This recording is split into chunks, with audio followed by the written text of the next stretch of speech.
हरे कृष्ण। श्री श्री যোগিনী একাদশীর পুণ্যলগ্নে কৃষ্ণনগর ঘূর্ণি গাঙ্গুলিপাড়ায় অবস্থিত শ্রীগোপাল মন্দিরে আজ আমরা শ্রীমদ্ ভাগবত গীতা গ্রন্থ আস্বাদন করছি। আমরা আস্বাদন করছি অধ্যায় 16 দৈবাসু সম্পদ বিভাগ যোগ, শ্লোক সংখ্যা 23। ওম অখণ্ডমণ্ডলাকারং ব্যাপ্তং যেন চরাচরম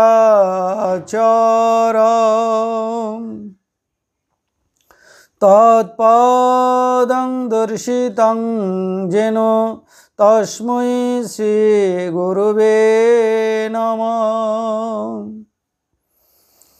ওম নমো ব্রহ্মণ্যদেবায় গো ব্রাহ্মণহিতায় চ জগদ্ধিতায় কৃষ্ণায় গোবিন্দায় নমো নমঃ। ওম নারায়ণং নমস্কৃত্যং নরং চৈব নরোত্তমং দেবীং সরস্বতীং ব্যাসং তত জয়মুদীরয়েৎ। মূকং করোতি বাচালং পঙ্গুং লঙ্ঘয়তে গিরিম যৎকৃপাতমহং বন্দে পরমানন্দমাধবম। ওম সর্বমঙ্গলমঙ্গলে শিবে সর্বার্থসাধিকে শরণ্যে ত্র্যম্বকে গৌরী নারায়ণী নমস্তুতে। হরি ওম তৎসৎ।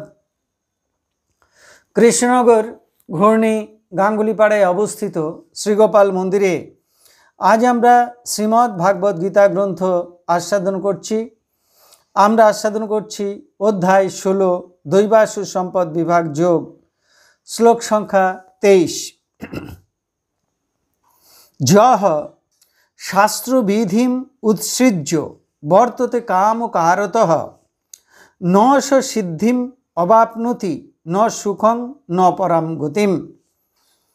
এখন আমরা এই শ্লোকটির অন্তর্গত শব্দগুলির অর্থ জেনে নেব।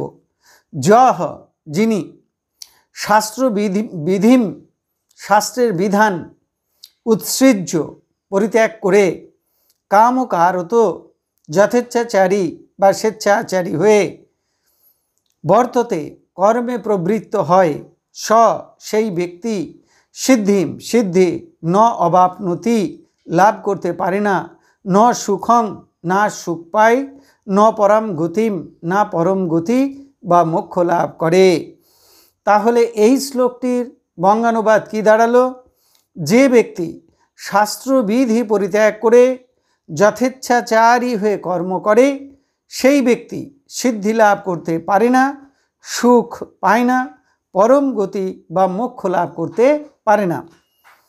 এখন আমরা এই শ্লোকটির অন্তর্নিহিত ভাব আস্বাদন করছি। ভগবান শ্রীকৃষ্ণ এই শ্লোকে বললেন যে যারা সাধন ভজন করে, সুখ শান্তি পরম গতি অর্থাৎ মোক্ষ লাভ করতে চায়, তাদের শাস্ত্র নির্দিষ্ট বিধান মেনে অর্থাৎ শাস্ত্রের নিয়মকানুন বা অনুশাসন মেনে ভজন সাধন করা প্রয়োজন। অর্থাৎ সাধনায় সিদ্ধি লাভ করতে গেলে আমি কোন পথে বা কোন পদ্ধতিতে বা কোন মতে ভজন করব সেটি আগে জানতে হবে। কেউ বৈদিক মতে যাগযজ্ঞ করেন, কেউ তান্ত্রিক মতে ভজন সাধন করেন, কেউ বৈষ্ণবীয় ভক্তি মতে ভজন সাধন করেন, কেউ শৈব মতে ভজন করেন, কেউ মাতৃমন্ত্রে ভজন সাধন করেন, কেউ উপনিষদে বর্ণিত পরম ব্রহ্মের ধ্যান করেন, কেউ কর্মযোগ অবলম্বন করেন, কেউ জ্ঞানযোগ অবলম্বন করেন, কেউ বা ভক্তিযোগ অবলম্বন করেন। যে যে পথেই অগ্রসর হন না কেন, সেই মতের জন্য, সেই পথের জন্য শাস্ত্রে নির্দিষ্ট কতগুলি পন্থা নির্দেশ করা আছে। কিছু করণীয় এবং কিছু অকরণীয় বিধি আরোপ করা হয়েছে। সেই সকল বিধিনিষেধগুলো মান্য করে সঠিক পন্থা অবলম্বন করে ভজন সাধনে অগ্রসর হতে হবে। আচরণগুলো যথাযথ পালন করতে হবে, তবে সিদ্ধি লাভ করা যাবে।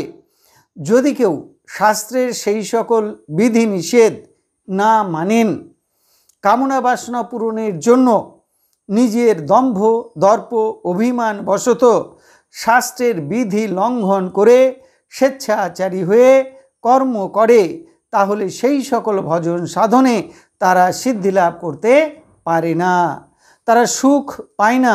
সঠিক ভজন সাধন পদ্ধতি অবলম্বন না করবার জন্য তারা পরম গতি বা মোক্ষ লাভ করতে পারেন না। তারা বাহ্যিক আচার আড়ম্বরকে গুরুত্ব দেয়, ভজনের গভীরে প্রবেশ করে না, অন্তরঙ্গ ভজনে গুরুত্ব দেয় না। তাদের অন্তরে কাম, ক্রোধ, লোভ, মোহ ইত্যাদি আসরিক বৃত্তি কাজ করে।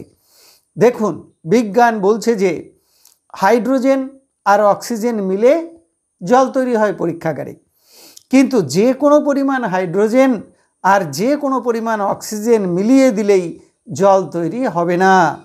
2 আয়তন হাইড্রোজেন 1 আয়তন অক্সিজেনের সঙ্গে মিশিয়ে তার মধ্য দিয়ে 3000 ডিগ্রি সেন্টিগ্রেড উষ্ণতায় বিদ্যুৎ স্ফুলিঙ্গ পাঠালে পরীক্ষাগারে তবেই জল উৎপন্ন হবে।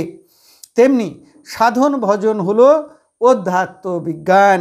মনে করুন আপনি বৈষ্ণবীয় মতে ভজন সাধন করবেন, তাহলে আপনাকে মহাপ্রভুর শিক্ষাষ্টক শ্লোকে যে নির্দেশ দেওয়া হয়েছে, বা গীতার ভক্তিযোগে যে নির্দেশ দেওয়া হয়েছে, বা ভাগবতে ভক্তির আচরণের যে নির্দেশ দেওয়া হয়েছে, বা নারদীয় পঞ্চরাত্রে ভক্তির যে নির্দেশ দেওয়া হয়েছে, সেই নিয়মগুলো যথাযথ মান্য করে ভজন সাধন করতে হবে। তাহলে আপনি ভক্তি বা প্রেম লাভ করবেন। যেমন নিরন্তর নাম সংকীর্তন করতে হবে, হরে কৃষ্ণ কৃষ্ণ কৃষ্ণ হরে হরে, হরে রাম রাম রাম হরে হরে। এই মন্ত্র নিরন্তর জপ করতে হবে, সংকীর্তন করতে হবে। অন্ন, শাক, ফলমূল আহার করতে হবে। শিষ্ণোদর পরায়ণ হতে হবে না। কামনা বাসনা ত্যাগ করতে হবে। শ্রবণ, কীর্তন, স্মরণ, অর্চন, বন্দন ইত্যাদি নববিধা ভক্তির আচরণ করতে হবে। সাধু সঙ্গ, ভক্ত সঙ্গ করতে হবে। সকল জীবকে কৃষ্ণ জ্ঞানের সম্মান দিতে হবে। ভগবান শ্রীকৃষ্ণের প্রীতির জন্য কর্ম করতে হবে। নিজে সর্বগুণে গুণান্বিত হয়েও নিজেকে অমানী ভাবতে হবে। অপরকে মান দিতে হবে। নাম, যশ, খ্যাতি, প্রতিষ্ঠার আকাঙ্ক্ষা ত্যাগ করতে হবে। নাম অপরাধ, সেবা অপরাধ, বৈষ্ণব অপরাধ ত্যাগ করতে হবে।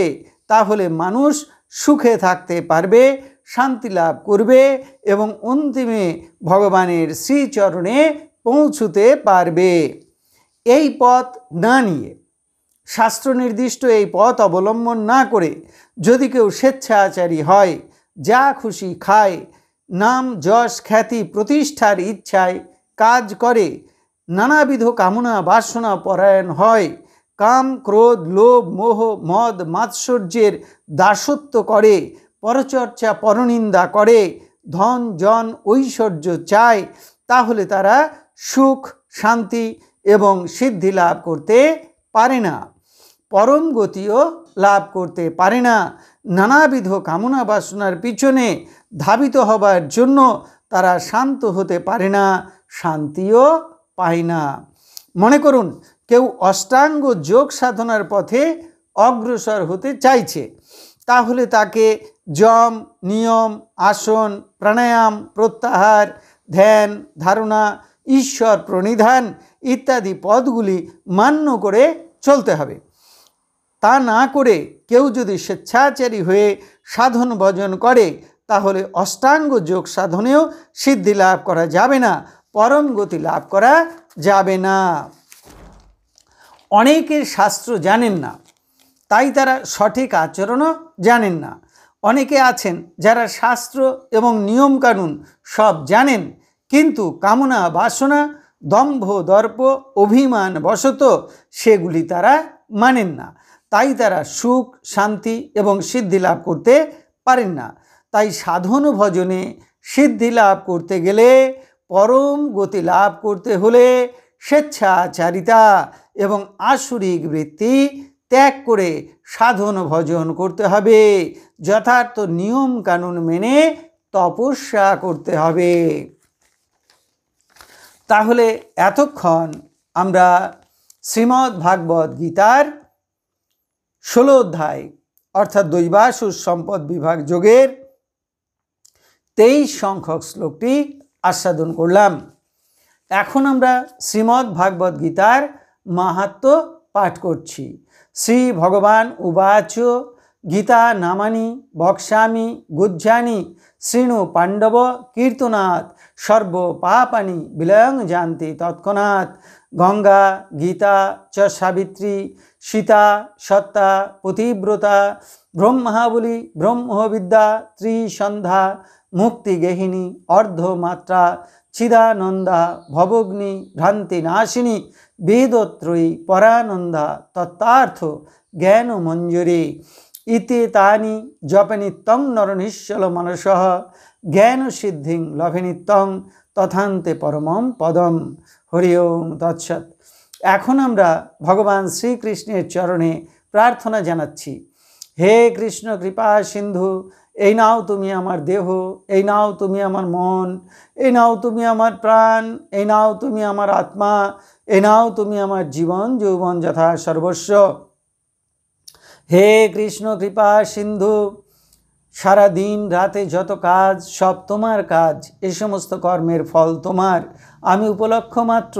হে কৃষ্ণ কৃপা সিন্ধু, তুমি পিতা, তুমি মাতা, তুমি আমার পুত্র, তুমি আমার কন্যা, তুমি স্থাবর জঙ্গম কীট পতঙ্গ লতাপাতা রূপে রূপে প্রতিরূপে তুমি বিরাজিত, তুমি ব্যতীত এই ত্রিভুবনে আর কিছু নেই। হে কৃষ্ণ কৃপা সিন্ধু, তোমার আতুল চরণে কোটি কোটি নমস্কার, পুনরায় তোমার আতুল চরণে কোটি কোটি নমস্কার। তুমি আমাদের শুদ্ধা ভক্তি দাও, ব্রহ্মজ্ঞান দাও, সকলের কল্যাণ করো, সকলের মঙ্গল করো। হরে কৃষ্ণ।